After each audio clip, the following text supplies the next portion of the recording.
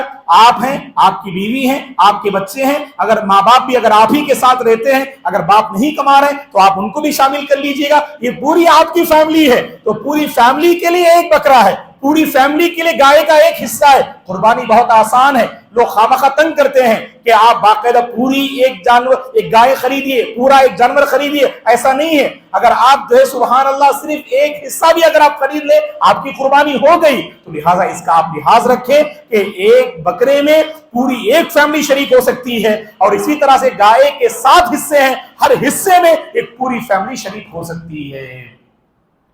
اور یہاں پر ایک اور سوال لوگ کرتے ہیں، کیا مولانا قرض لے کر قربانی دے سکتے ہیں کیا؟ قرض لے کر قربانی دے سکتے ہیں کیا؟ اس میں ہاں یا نہ میں جواب نہیں ہے، تھوڑا سنیے غور سے۔ قرض لے کر قربانی دے سکتے ہیں ایک کنڈیشن کے ساتھ۔ کیا شرط ہے وہ؟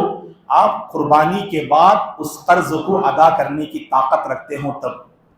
پہلے سے قرضہ کا بوجھ ہے آپ پر، اب خواہ لوگوں کے سامنے میرا امیج کیا ہوگا، 50,000 قرضہ میں لے کر جانور خرید کے ذبح کر رہے ہیں آپ، اچھی طرح سے معلوم آپ کی حالت، اللہ سلامت رکھے آپ کو، ہر پریشانی سے اللہ آپ کو محفوظ رکھے، حالت ایسی ہے آپ قرضہ ادا کر ہی نہیں سکتے ہیں فی الوقت، آپ کی حالت ایسی ہے، آپ ہرگز قرض لے کر جانور ذبح مت کیجیے۔ آپ حالت جانتے نا، آپ قرضہ لیں گے تو اور بوجھ بڑھ جائے گا، اور آپ کی حالت ایسی نہیں کہ ادا بھی کر سکتے ہو، آپ ہرگز قرض لے کر ذبح نہیں کریں گے، آپ یعنی قربانی نہیں دیں گے آپ۔ ہاں آپ کو یقین ہے ماشاءاللہ کہ اگلے مہینے پیسے کا مسئلہ حل ہو جائے گا، ایک زمین کا مسئلہ حل ہو جائے گا، پیسے آپ کے پاس آ جائیں گے۔